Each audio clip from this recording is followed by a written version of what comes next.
"You're just a cleaner," she said, her voice echoing off the polished marble floors like a slap I'd felt before. Loud enough for the guests to hear, her friends in sequin gowns, her mother with her perfectly arched eyebrow barely hiding that smirk. The chandeliers above trembled with laughter that felt like knives. "My name is Griffin Ward, and tonight, I was humiliated at my ex-wife's charity gala, a night that was supposed to be about giving back, but really it was about reminding people like me where we belong. I wore my best suit, black with a subtle sheen, the one I'd saved for big moments, and still I felt like an imposter. I'd pressed the cuffs, polished my shoes, and even combed my hair back like she used to ask me to do when we were together. But I could already feel the difference between us, the way her gaze slid over me like I was part of the decor. The way her mother, Mirabelle, shielded her grin behind a wine glass as if she didn't want the cameras to catch her delight. I saw the glint in Alina's eyes, the same glint that once pulled me in and now burned like acid. Security shifted beside me, their posture tense. I'd been in this ballroom enough times when I was her husband, when she'd parade me around as her plus one. Back then, I was part of the narrative she curated, the one where she was the benevolent visionary with the supportive husband. I'd cleaned up her mistakes, paid off her debts in those early days. I'd worked double shifts to help her launch her brand, carrying samples to trade shows and staying up late to format press releases. Now I was nothing but an obstacle, a cleaner, a joke. I felt my throat tighten as she stepped closer, her lipstick a crimson line slicing her face. "Griffin," she said, drawing out my name like she was tasting it. "This is a private event. We don't need the help tonight." Her voice dripped with honey, but her eyes were cold. She knew exactly how to twist the knife. She knew how to play to the crowd, to make them see me as less. Her friends, the same ones who used to share dinners with us, laugh at my jokes, beg for favors when they needed them, were suddenly strangers. Lexi, with her too-tight dress and sharper tongue, let out a giggle that spread like wildfire. "He's just the janitor, Alina. Maybe he's here to clean up the mess." The crowd laughed, and I felt my face flush, a heat that rose from my chest to my ears. I wanted to speak, to remind them of all the nights I'd been the one behind the scenes making things work. But the word stuck. My hand clenched around the invitation, the golden cardstock now smudged and bent. I wondered why I'd come. Maybe some foolish part of me thought she'd look at me and remember the man who stayed up with her all those nights when her dreams were just that, dreams. The man who believed in her when no one else would. But all she saw now was someone to humiliate. I took a breath, trying to hold on to what little dignity I had left. The music swelled, some string quartet playing a piece that felt too elegant for a room filled with people who'd laugh at a man like me. I felt the weight of every eye, the collective hush that said, "Watch the janitor walk out." Then the ballroom doors swung open. The hush deepened into a silence so complete I could hear the clink of ice in a glass. Heads turned. Even Alina's smirk faltered. My eyes followed theirs, and I saw her Sloane Moreau, my wife. The woman who'd built an empire with the same grit I'd always admired in myself. Her gown shimmered like a sunrise over deep water, the color shifting with every step. But it wasn't the dress that made the room stop. It was her presence, radiant, unafraid, a force that made every other figure in the room shrink. She walked with the confidence of someone who knew every eye was on her, and liked it that way. But her eyes were only on me. The moment she reached me, she rested her hand on my arm, and the crowd's whispers surged like a rising tide. I felt the warmth of her touch, solid and steady, like an anchor. She tilted her head, that small smile that always said she was about to change the game. "Is there a reason my husband is being asked to leave?" Her voice sliced the air with a precision that made Alina's carefully curated world crack. I felt my breath catch. She'd said husband, loud enough for every single guest to hear. Every socialite, every investor, every leech that once fed off Alina's success now stared as if they'd missed the most important detail in the entire room. Alina's lips parted, the color draining from her face. "Sloane," she stammered, "we didn't know." Sloane's smile didn't waver. "Didn't know? That's a curious oversight, considering Griffin's investments have supported several of your foundation's initiatives, considering he helped build your brand from the ground up." Her eyes, a piercing steel gray, never left Alina's. "Tell me, when did success become an excuse for cruelty?" The room fell quiet, the orchestra's strings faltering as the musicians glanced at each other. Even Lexi's laughter had died on her lips. I felt like I'd been holding my breath for years and had finally exhaled. Sloane's hand tightened on my arm, as if she knew the war I'd been fighting. For the first time that night, I felt taller. I felt seen.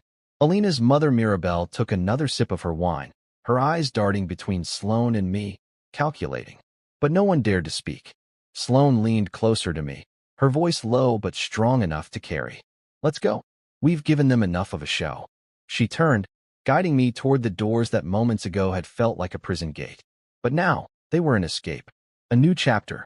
As we walked out, I glanced over my shoulder one last time. Alina stood there, stunned, silent, small. And for the first time in years, I didn't feel the need to clean up her mess. Tonight, I was done being their janitor. I was Griffin Ward, and for the first time, I knew exactly where I belonged. When I met Alina, I thought I'd found grace. That's the word I always used, grace. The way she carried herself in rooms that would have swallowed me whole. I'd been a facilities manager then, what they called a glorified janitor. But I was proud of that title. It meant I kept things running. I fixed what other people overlooked. I kept the lights on literally and figuratively. And I'd built my little corner of the world on sweat and pride and the quiet belief that even if people didn't see me, I mattered. That I was building something solid. I met Alina Roche at a startup conference in a converted warehouse downtown. She was there with her sketchbooks and a handful of samples, dresses she'd sewn herself, hung on wire hangers because she couldn't afford the fancy mannequins yet. I'd been on site to check the HVAC system after a client's complaint. She was wearing this red blazer that made her stand out in a sea of blue suits and safe black dresses. Her hair was pinned up, but a few strands kept slipping out to frame her face. She had this spark, like she'd already decided she belonged there, even if no one else had figured it out yet. She caught me staring at one of her designs. It was a dress, simple but elegant, with a neckline that dipped just so, catching the light. "Can I help you?" she asked, her tone sharp but curious. I felt my cheeks burn. I wasn't supposed to be browsing the displays. I was the guy with the clipboard and the radio, the one who'd be blamed if the lights flickered or the heat ran too high. Just admiring the work, I'd said, trying to sound like someone who belonged. She'd smiled then, slow, like dawn, and I felt that smile in my chest. "It's my first real collection," she said. "Everyone here thinks I'm a kid with a sewing machine." Maybe they're right. She shrugged, but her eyes sparkled like she'd just let me in on a secret. That was the beginning. I started helping her in small ways, running extension cords, finding her better lighting, smoothing over complaints from the event staff who didn't like the way her table blocked the fire exit. She thanked me every time, and I pretended it was no big deal. But it was. She noticed me. She asked about my job, about the long hours, about the pride I took in making sure the place didn't fall apart. She made me feel seen. When the conference ended, she gave me her card, white with a handwritten phone number on the back. "If you're ever curious," she'd said. And I was. I called her 2 days later. She sounded surprised but happy. We went for coffee, and then for dinner. It turned into late nights on her couch, sketchbooks spread between us like maps of the future. I listened to her talk about her dreams, runway shows, magazine spreads, flagship stores. And I believed in every single one of them. When she launched her first real collection, I was there, behind the scenes, holding up the backdrop, fixing the loose stage lights, steaming the dresses one last time before they hit the runway.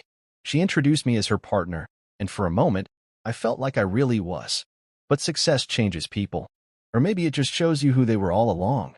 When the orders came in, the money followed. Investors, press, celebrities wearing her designs. She didn't need me to fix the backdrop anymore. She had a team for that. She didn't need me to talk her through the stress of a tight deadline. She had a manager. Suddenly, my calls went to voicemail. My texts got one-word answers. "Busy," she'd say. "Later," she'd promise. Later never came. When I visited her at her studio, she introduced me as her assistant or building manager. She'd wave a hand at me like I was part of the furniture. I'd laugh it off, because that's what you do when someone else holds the script. But every time she did it, something inside me cracked. The man she'd once asked for advice on font sizes for her press kit was now the guy she asked to check the thermostat. I tried to remind her. I'd say, "Hey, remember when you were still hand-stitching labels at 3 a.m. and I made you those grilled cheese sandwiches?" She'd smile, but it was a practice smile, the kind she gave to photographers. "Yeah, but that was then," she'd say. "We're in a different league now."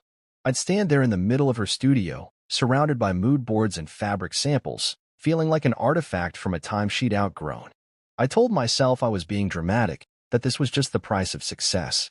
But every time she looked past me, every time she forgot the late nights and the quiet promises, it felt like I was shrinking.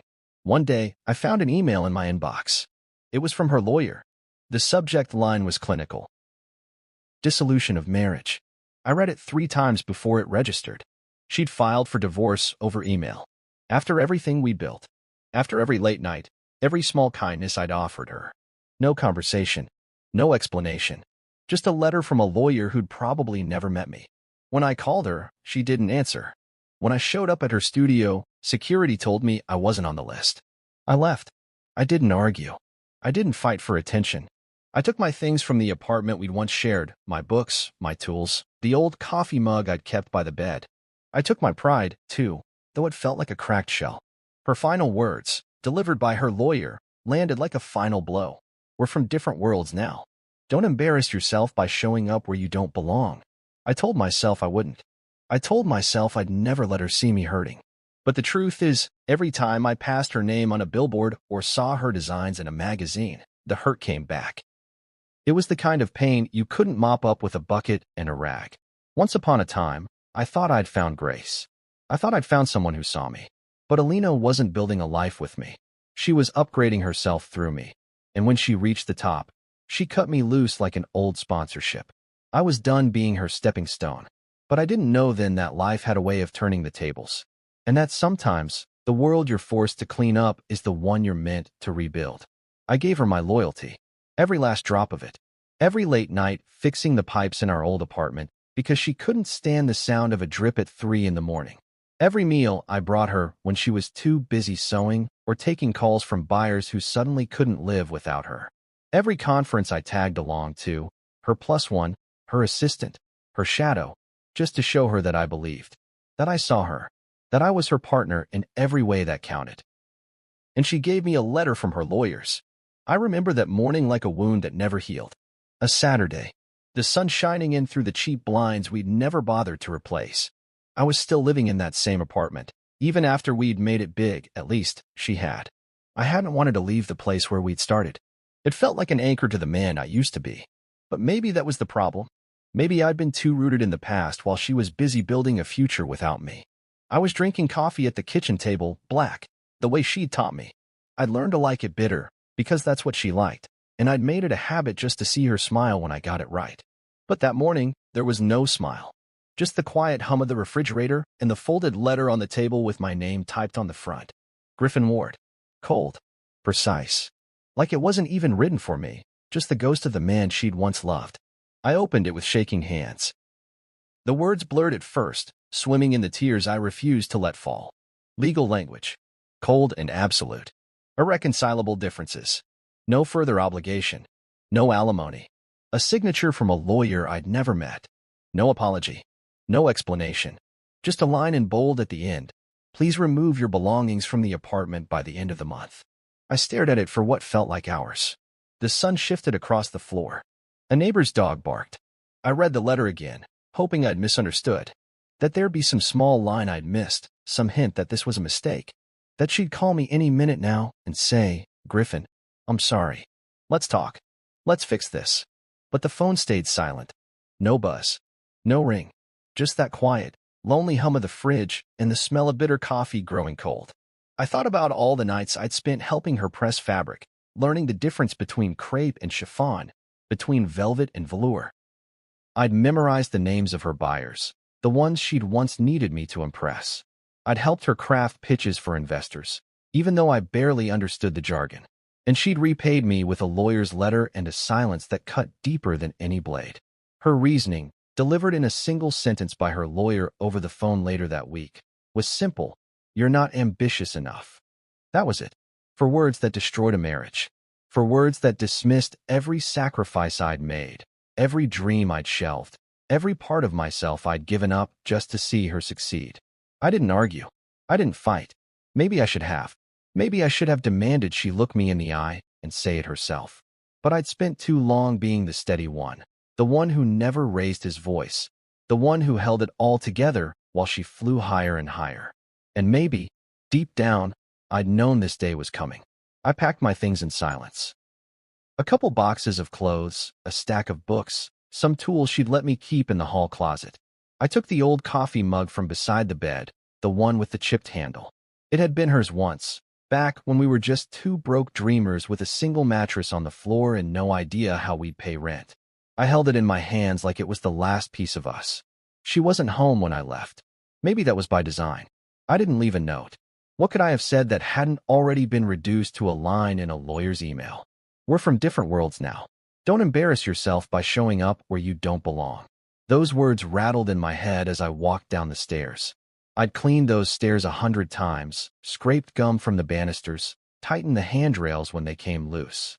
I'd done it all without complaint, because that's what you did when you cared about the place you called home. But home didn't look the same anymore. Home had become a place where I was no longer welcome. I didn't plan to see her again. I didn't plan to show up at any of her events, any of her photo ops. I told myself I'd build my own life somewhere else, that I'd find someone who saw me, really saw me, not just the parts of me that fit into her brand. But the universe doesn't always let you walk away clean. Every billboard, every magazine cover, her face, her name in lights. I couldn't open a social media app without seeing her smile, that same smile that used to belong to me.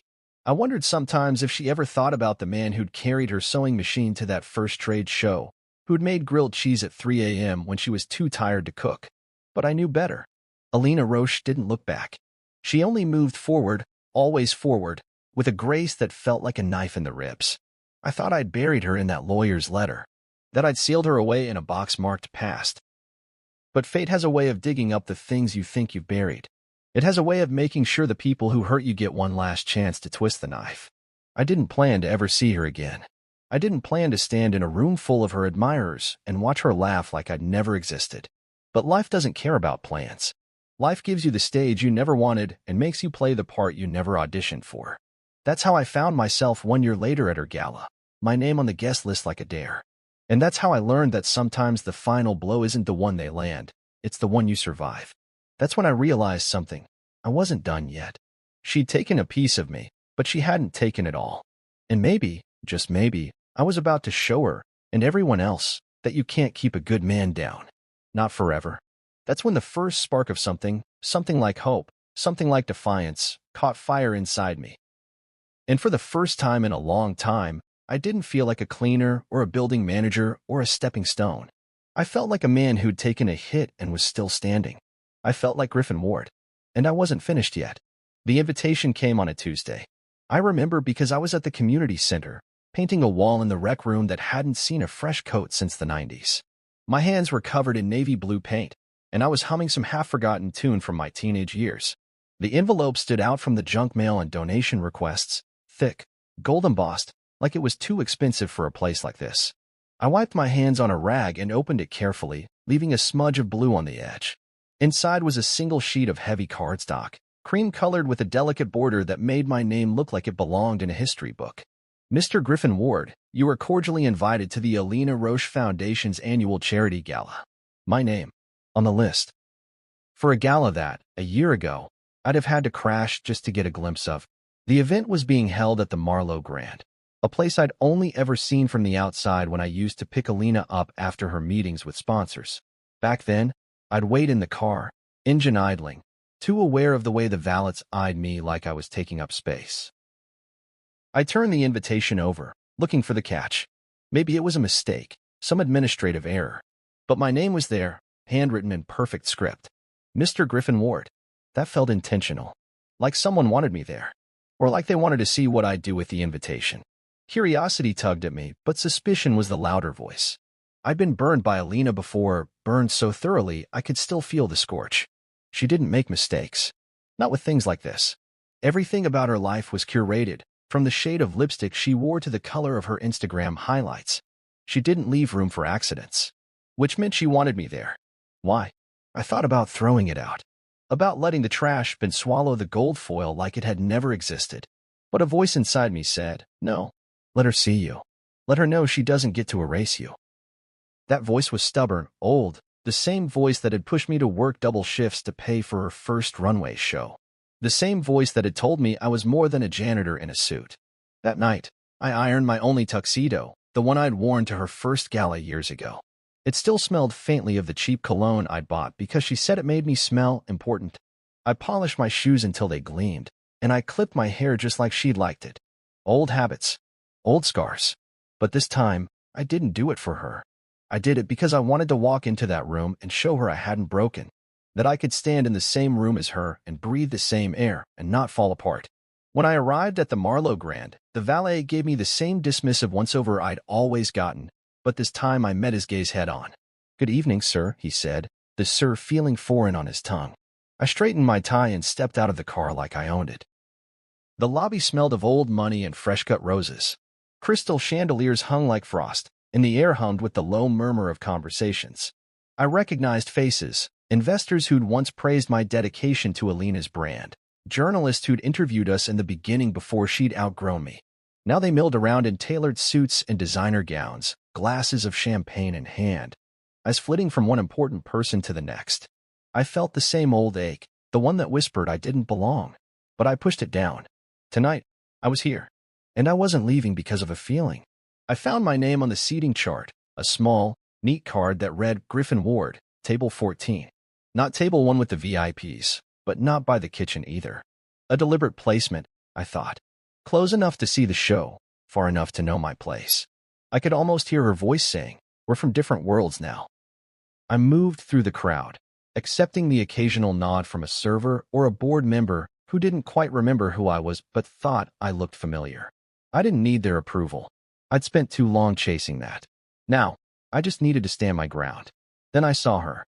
Alina stood near the stage, a vision in deep emerald silk, the dress hugging every curve like it had been made just for her.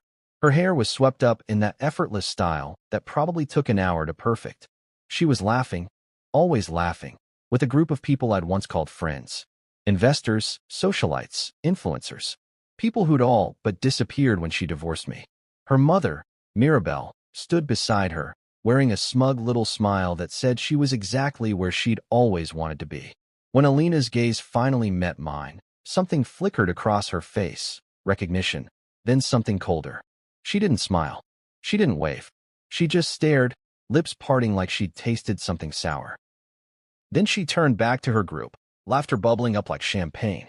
It wasn't kindness I'd come for. I hadn't expected an apology.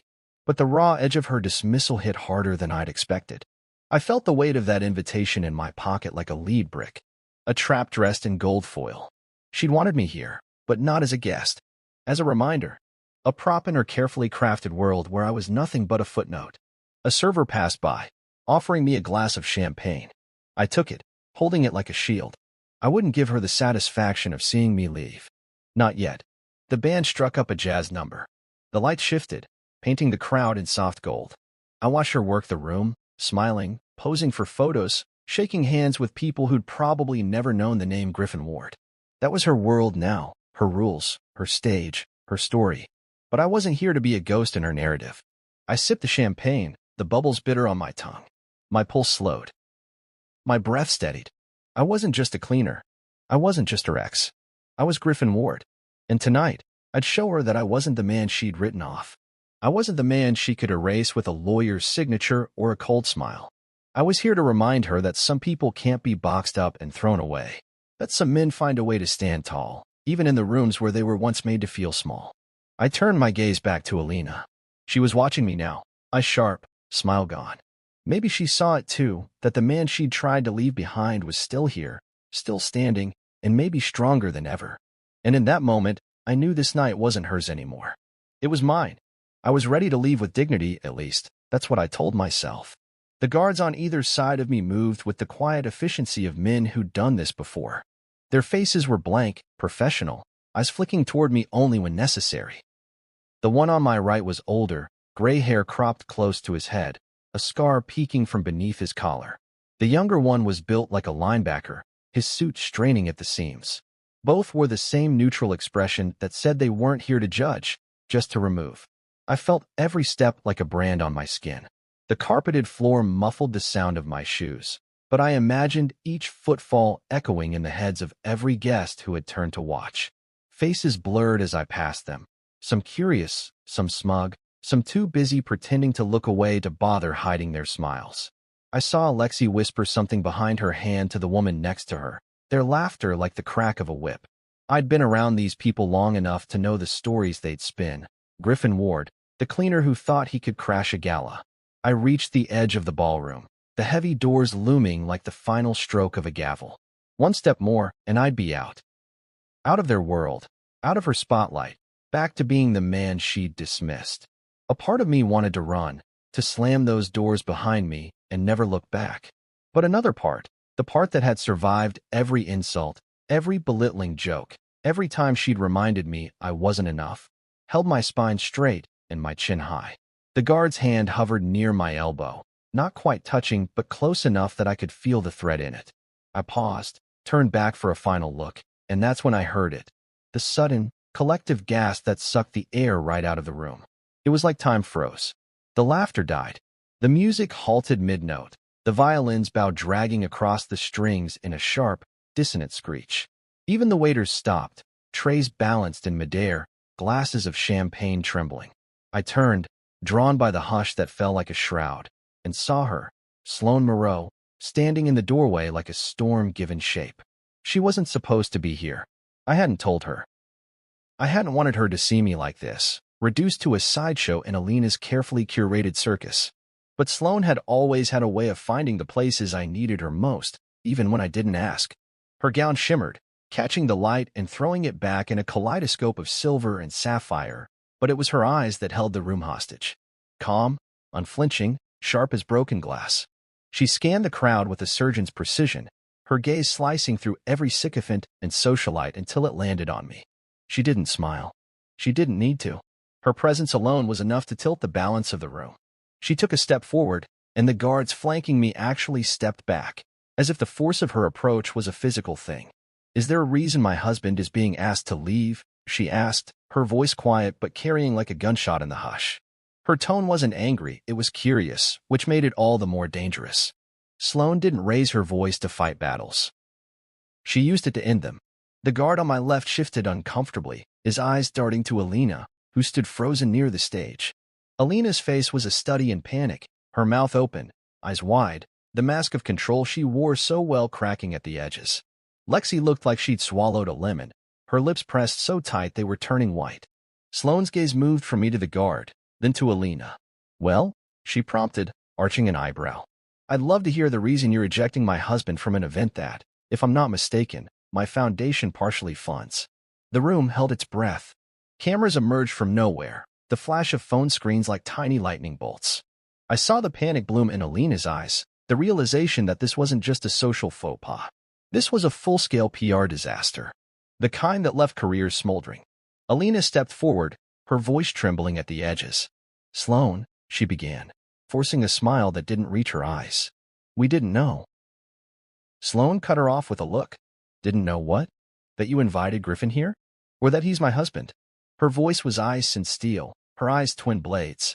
"Because I find it hard to believe a woman as meticulous as you didn't plan every detail of this evening." A murmur rippled through the crowd. The foundation board members clustered together, exchanging worried glances. Investors whispered behind their hands. Alina's mother, Mirabelle, took a nervous sip of her wine and pretended to study the tablecloth. Alina's mouth opened and closed, no words coming out. I'd never seen her at a loss before. She was always the one with the perfect comeback, the biting remark that left no room for argument. But tonight, with Sloane's presence looming over her like a judgment, she looked small. Smaller than I'd ever seen her. Sloane moved closer, standing between me and the guards like a shield. Her hand found mine, her grip firm and steady. I felt the tension in my chest ease just a fraction. "Griffin Ward is here at my invitation," she said, her voice unwavering. "And if anyone has a problem with that, I suggest they speak to me. Or better yet, my lawyers." The younger guard looked like he wanted to sink into the floor. The older one cleared his throat, then nodded once. "Of course, ma'am," he muttered. They both stepped back, hands at their sides, eyes averted. Sloane turned to me then, her gaze softening just enough to let me breathe. "You okay?" she asked, her voice low so only I could hear. I nodded, the tightness in my throat making it hard to speak. But she saw it. She always saw it. She lifted her chin, turning back to the crowd. "Now, if we're done with the theatrics," she announced, her voice smooth and commanding. I'd like to enjoy the rest of the evening with my husband." The finality in her tone left no room for argument. The crowd parted as she led me back into the ballroom, her arm linked with mine. I felt every eye on us, every whisper trailing behind like smoke. But I didn't care. I wasn't walking out with my head bowed. I wasn't leaving as the cleaner, the joke, the man she tried to erase. I was leaving as Sloane Moreau's husband. And for the first time in a long time, I felt like I wasn't alone. As we walked past Alina, I caught her gaze, something between fury and regret simmering there. I didn't smile. I didn't gloat. I just looked at her, and for the first time in a long time, I saw her for who she really was. Not the queen of the ballroom. Not the woman who'd built her empire on my back. Just a scared little girl who'd finally lost control of the game. And that was enough. She didn't raise her voice. She didn't have to. Sloane's presence alone demanded attention, a silent authority that reached every corner of the grand ballroom. Her name did the talking, echoing through the hush that had fallen like a thick fog. The air itself felt electric, every guest. Alina's carefully curated network of influencers, investors, and hangers-on, watching, waiting to see what would happen next. For the first time all evening, I felt like the room was holding its breath, waiting for a verdict. Alina froze on the spot. Her emerald dress, once the center of every gaze, now looked like a costume, a shield she'd thrown over the truth. Her lips parted, but nothing came out. I almost felt sorry for her. Almost. Because in that moment, every lie she'd ever told, every slight she'd ever aimed at me, every time she'd pretended I was just the janitor, it all came back to haunt her. Lexi, always the faithful echo to Alina's cruelty, stood beside her with her mouth hanging open, eyes darting nervously from Sloane to the guests to Alina and back again. The entire room felt like a stage waiting for the next act, and Sloane was the only one holding the script. She walked with unhurried grace toward me, the click of her heels a metronome that marked the slow, deliberate pace of her victory. When she reached me, she took my hand in hers, a simple gesture that felt like a declaration. She turned to face them, her gaze sweeping across the crowd, challenging anyone to dispute what she was about to say. "You're dismissing Griffin Ward," she said, her tone calm but sharp enough to cut glass. "My husband." The word rang out like a bell, shattering any illusions that lingered in the air. A collective gasp followed, like the whole room had been punched in the gut. "The man who's half the reason this event exists," she added, her eyes locking on Alina's. You could almost see the puzzle pieces falling into place behind the eyes of every guest. The gasps turned to murmurs, the kind of low hum that spreads like wildfire at events like this, powerful enough to ruin reputations before dessert was served. Lexi's lips quivered, as if she wanted to speak, but didn't know how. Even Mirabelle, Alina's mother, looked like she'd been slapped. Her wine glass trembled in her hand, the red liquid inside trembling dangerously close to the rim. Alina managed to find her voice, though it was thin and trembling. "Sloane, I didn't know." Sloane held up a hand, and Alina fell silent. "Didn't know?" Sloane repeated, her tone almost pitying. "That's interesting. Considering your foundation's financial statements include significant contributions from the Reed Moreau Foundation, my foundation." Her gaze shifted, sweeping over the board members, the investors, the VIPs who had smiled at Alina all night. "Every year, Griffin and I donate to causes we believe in: youth centers, shelters, medical aid. And yes, even to this foundation." She let that sink in, her gaze unwavering. Alina's face drained of color, her foundation cracking beneath the weight of the revelation. She looked like a puppet with its strings cut. No more carefully rehearsed smiles, no more calculated laughter. Just the raw panic of someone whose empire was built on the wrong foundation. Sloane's voice softened, but it carried more power than any shout. "Respect shouldn't be conditional on wealth," she said. But tonight, it seems that's exactly what's happened. Her eyes swept the room again, daring anyone to disagree. And that's the problem. That's why we're here. To remind people that respect is earned. That dignity is not a luxury. The silence that followed was heavy, like the room itself was weighing her words. I could see the unease in the faces of the donors, the discomfort in the way the servers shifted from foot to foot, the way Lexi's laughter had died on her lips. Even the band in the corner had stopped mid-note, their instruments drooping like wilted flowers.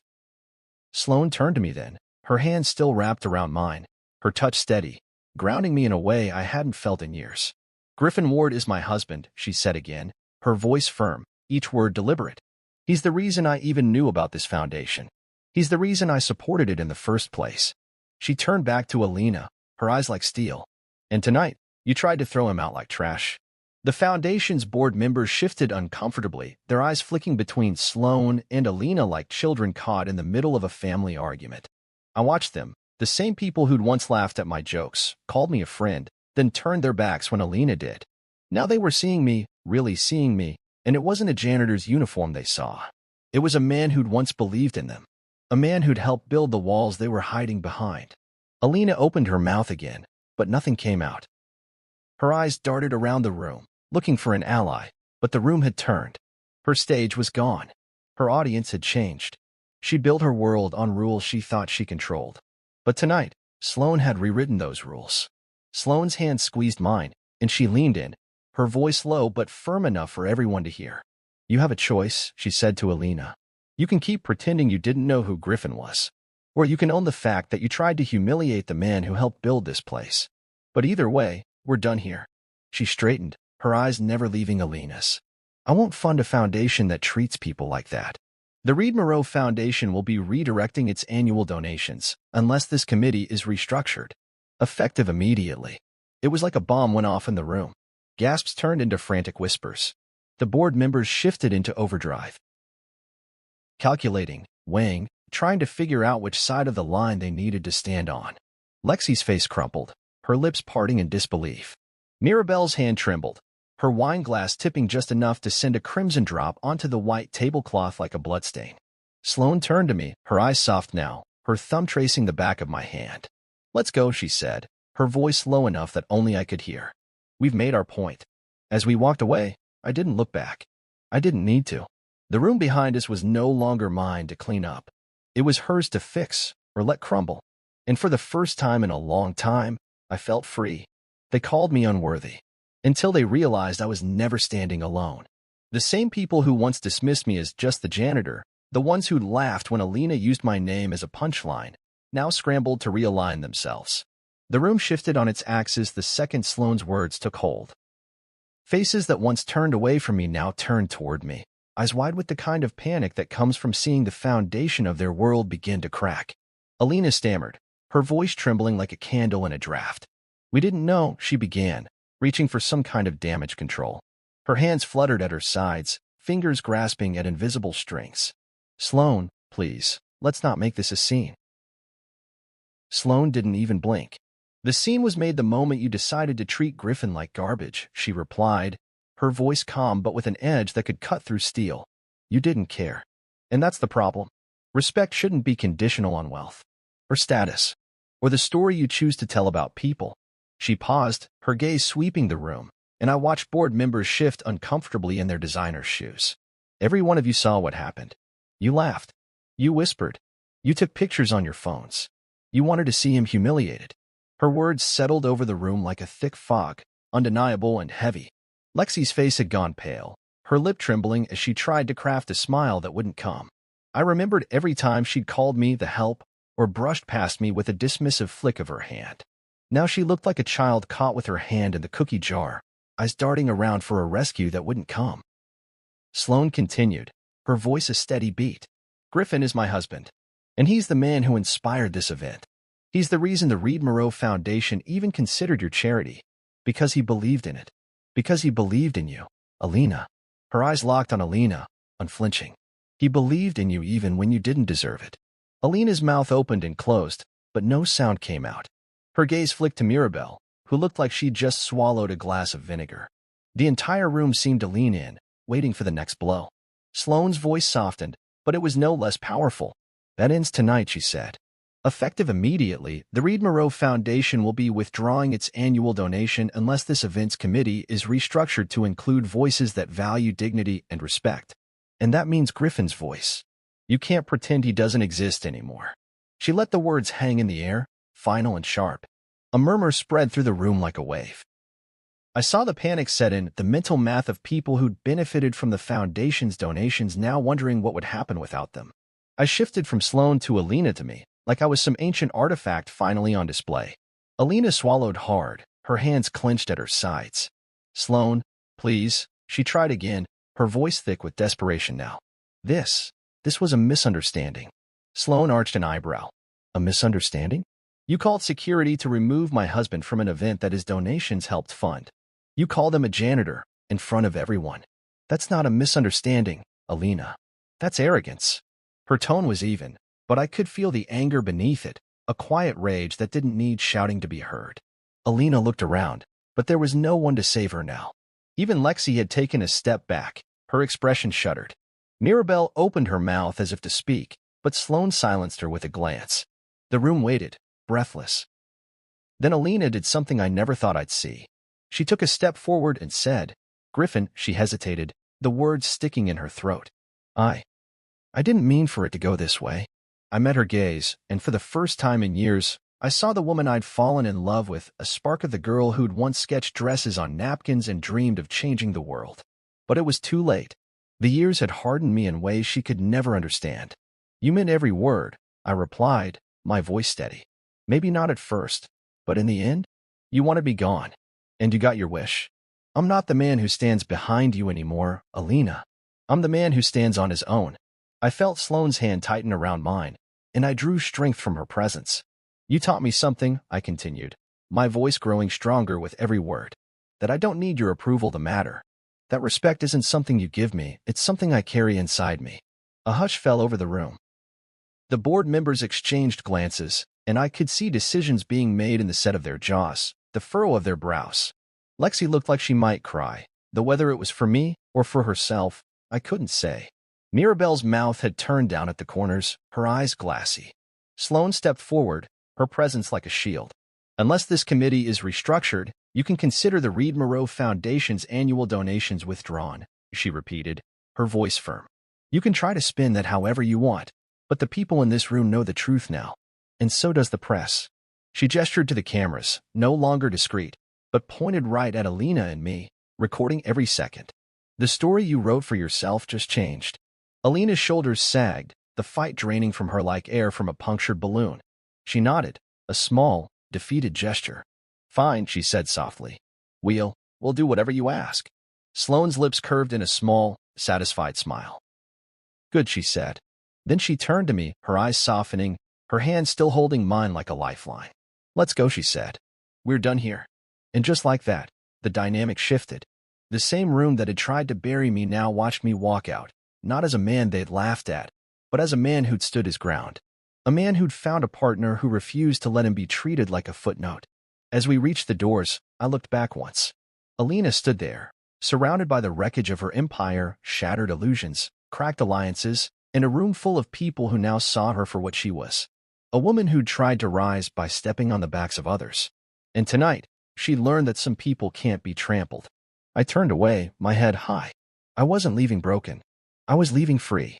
And that was a kind of victory no one could ever take from me. She didn't apologize. And I didn't need her to. Her silence was enough. After that night at the gala. After Sloane's words had broken the illusion Alina had so carefully built, there was a strange peace that settled over me. Like I'd been holding my breath for years, and finally let it out. The days that followed were a slow exhale of everything I'd carried, all the memories, all the scars. Emails trickled in. Not from Alina herself, she wouldn't have dared, but from her assistant, from her mother, even from Lexi. Polite, measured lines crafted to salvage the scraps of her reputation. There was a misunderstanding. We didn't realize. Please accept our deepest regrets. Each one is carefully worded as an apology without the word sorry. I read them all once, then let them sit in my inbox like unopened bills. I didn't need their regret. I didn't need their pity. What I needed was something they couldn't give me, dignity, the kind that can't be stolen or bought. Sloane was beside me through it all, her presence a quiet strength I hadn't known I craved. She didn't ask me how I felt every 5 minutes, didn't force me to talk it out. She let me process at my own pace. Some mornings, I'd wake up early, the weight of the past pressing down like a lead blanket. She'd sit with me at the kitchen table, drinking her coffee black, the way she liked it, and she'd wait. No expectations, just a presence. Sometimes that was all I needed. I went back to the community center the week after the gala. The place felt different, like I was seeing it with new eyes. The hallways smelled of fresh paint from the renovation project I'd started months earlier. The kids' laughter echoed from the gym, bright and alive. This place was mine in a way that Alina's world never was. Here, People knew me as Griffin. Not as the ex-husband of a famous designer. Not as the janitor who didn't know his place. Just Griffin. The man who showed up. The man who fixed what was broken. I sat with Mrs. Dina, the director of the center, going over the plans for the youth mentorship program I'd pitched last year. She had lines on her face from years of worry and wisdom, and she tapped her pen on the table in that way she did when she was thinking. Griffin, she said, her voice warm but firm, that grant you and your wife pledged came through this morning. I can't tell you what this means for us. Her eyes glistened. 6 new programs. 6, Griffin. Do you know how many kids that will help? Hundreds. I felt a lump rise in my throat, and I had to look away. It wasn't just the money, though that was part of it. It was the fact that I had the power to give something back, to build something, to put my name on something that meant more than just being Alina's ex. Sloan had handled the logistics, but it was my idea, my heart, that had made it happen. She'd asked me one night, after the gala, what I wanted to do with the donation we'd planned. Do you still want it to go to the Roche Foundation? She'd asked. Her eyes were steady, giving me space to choose. And I told her no. I wanted it to go somewhere real. Somewhere that saw me. So we shifted the funds, and that was that. No fanfare. No press release. Just action. I stood in the community center that day, the grant letter in my hand, and thought about all the kids who'd walked through those doors. Kids like me, who'd been overlooked or underestimated. Who'd been told by the world that they didn't matter. I thought about the man I'd been, and the man I was becoming. And I realized I didn't need Alina's apology. I didn't need revenge. What I needed was this, a chance to build something that would outlast her pettiness. That afternoon, I got a call from Lexi. I almost didn't answer, but curiosity got the better of me. Her voice on the other end was tight, brittle, like she was holding herself together by the thinnest thread. Griffin, she said, I just wanted to say. I didn't know. I didn't realize. She paused, waiting for me to say something, but I didn't. Anyway, she continued, her voice cracking. I'm sorry. For everything. I let the silence stretch. She didn't fill it this time. When I finally spoke, my voice was calm, even. Lexi, I said, I hope you learned something. Then I ended the call. I didn't need her to beg. I didn't need her tears. I just needed her to know that I wasn't the man they thought they could step on anymore. Alina never called. I think that was her final gift to me, silence. No carefully crafted apology. No fake tears. Just an absence that felt like closure. She'd always been a master of appearances, but in the end, she'd chosen to let me walk away without the last word. That was fine. I didn't need the last word. I had something better. One evening, Sloan and I sat on the back porch of our house. The sun dipped low, painting the sky in strokes of orange and purple. She sipped her coffee. Always black, always strong, and watched me in that way she did, like she was seeing not just the man I was, but the man I could still become. You're quiet, she said, her voice low, the breeze tugging at her hair. I watched a strand slip loose and brushed it back behind her ear. I've been thinking, I replied. My voice sounded different to my own ears, calmer, steadier. About what it means to let go of something. About how sometimes closure isn't about getting even. It's about moving on. I took a breath. I don't need her to apologize. I don't even need her to understand. I just need to know that I'm more than the way she defined me. Sloan smiled then, soft and proud. You've always been more, Griffin. She just couldn't see it. But you? You see it now. She leaned in, pressing her lips to my cheek, warm and gentle. That's what matters. I let her words sink in, the weight of them like a balm on old wounds. Because she was right. I did see it now. I saw the man I'd become. The one who stood up in a ballroom full of people who'd once laughed at him. The one who walked out of that room holding his head high. The one who'd built something real, something lasting, in the community center where the laughter of kids was worth more than any designer dress or headline. That night, I sat at the kitchen table, staring at my phone as another email from Alina's assistant arrived. Another carefully worded paragraph trying to clarify the misunderstanding. I didn't open it. I didn't need to. I slid my phone across the table and met Sloane's eyes.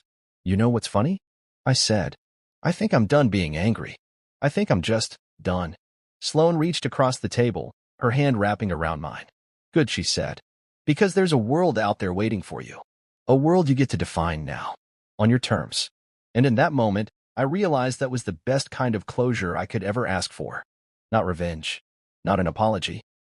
Just the quiet certainty that I was no longer the man they'd once tried to erase. I was the man who'd built something from the ashes, and who'd found someone who saw every part of me and loved me for it. I was Griffin Ward, and I didn't need her apology, because I'd already won. They used to call me a cleaner, just a janitor, a man who scraped gum off shoe soles and wiped up other people's messes. They'd call me that in the hallways, sometimes as a joke, sometimes as a slur, always with that note of superiority that said I didn't belong in the same room, much less at the same table. But tonight, I stood at a different table altogether. This time, I wasn't the plus one or the assistant or the man people forgot. I was Griffin Ward, co-founder, husband, and builder of futures. And I'd earned every step that led me here. Sloan and I didn't flaunt our wealth, but we didn't hide it either. At the gala tonight, our gala, I walked in beside her, not behind her.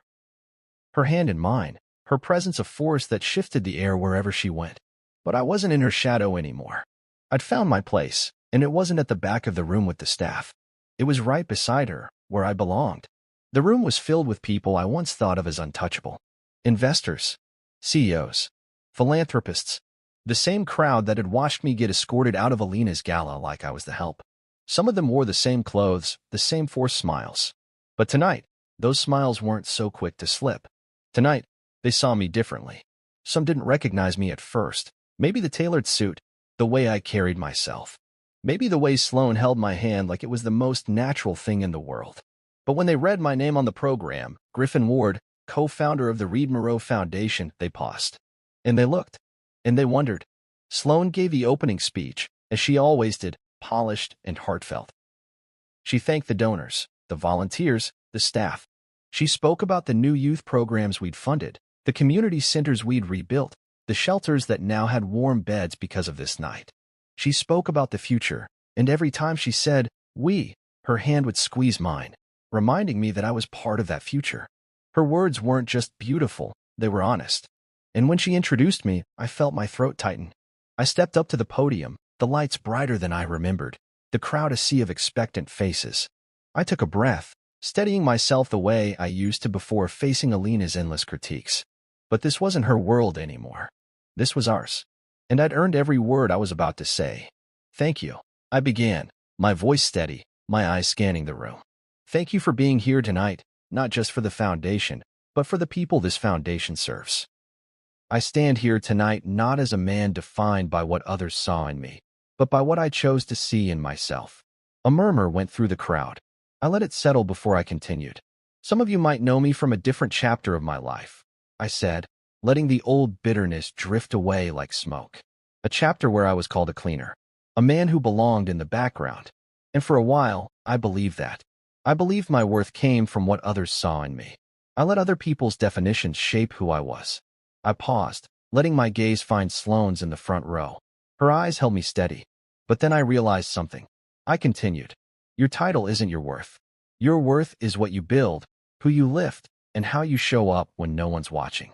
It's the hands you hold in the dark, the nights you spend fixing what's broken, the belief you carry when no one else does. That's what matters." A hush had fallen over the room. I could see it in the way the guests leaned forward, the way their eyes didn't dart to their phones. They were listening, really listening. "I stand here tonight as a man who once swept floors," I said, my voice stronger now, every syllable carrying the weight of my journey. "And I'm proud of that. Because every floor I swept taught me to see the cracks in the walls. Every stain I scrubbed taught me that some marks don't come off easily, but that doesn't mean you stop trying. And every time someone looked past me, it taught me to look people in the eye. I let the silence stretch, every second a thread tying the room to my story. So tonight, I want to say this," I finished. "You can call me what you want, but I answer to Griffin Ward, co-founder, husband, builder of futures. And I stand here not because I demanded a seat at the table, but because I built my own." Applause rose then, not polite or hesitant, but real. I felt it in my bones, the sound of people who saw me now, not the man I used to be. Sloan was on her feet, her eyes shining. And in that moment, I felt a peace I hadn't known in years. Because the victory wasn't in the applause. The victory was in never needing it. After the speeches, Sloan and I moved through the crowd. People shook my hand, some with cautious smiles, others with the kind of respect that can't be faked. A few even apologized, though I didn't need to hear the words. Their eyes said enough. Alina wasn't there, of course. Her name hadn't been on the guest list. I doubted she'd have come even if it was. Her world was built on different rules, and maybe she'd never understand the kind of victory that comes from standing up after being knocked down. But I hoped, somewhere, she'd heard about tonight. I hoped she knew that the man she'd once dismissed was now the man people came to for inspiration. Not because of a title or a checkbook, but because I'd proven that respect wasn't something handed to you, it was something you earned. Later that night, Sloane and I slipped out to the balcony overlooking the city. The light stretched out like a map of possibilities, each one a story waiting to be written. She leaned against the railing, her hand brushing mine, and we stood there in comfortable silence. "You did good tonight," she said, her voice low, warm with pride. I smiled, turning to her. "We did good," I corrected. "You've always seen me, Sloane, even when I couldn't see myself." She reached up, her thumb brushing my cheek.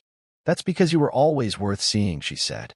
I pulled her close then, feeling the strength in her arms, the quiet power of a woman who'd chosen to stand beside me, not in front of me or behind me. "Thank you," I whispered. Not just for tonight, but for every day she'd been there, holding me up when the weight of the world threatened to crush me. As the city lights sparkled below us, I realized that my name, Griffin Ward, wasn't just a name anymore. It was a legacy, a promise, a reminder that no matter where I'd come from, I built something real, and no one could take that away. I wasn't the cleaner anymore. I wasn't the man she tried to erase. I was the man who'd cleaned up his own mess, who'd built something better, something lasting. And that was the name I answered to now.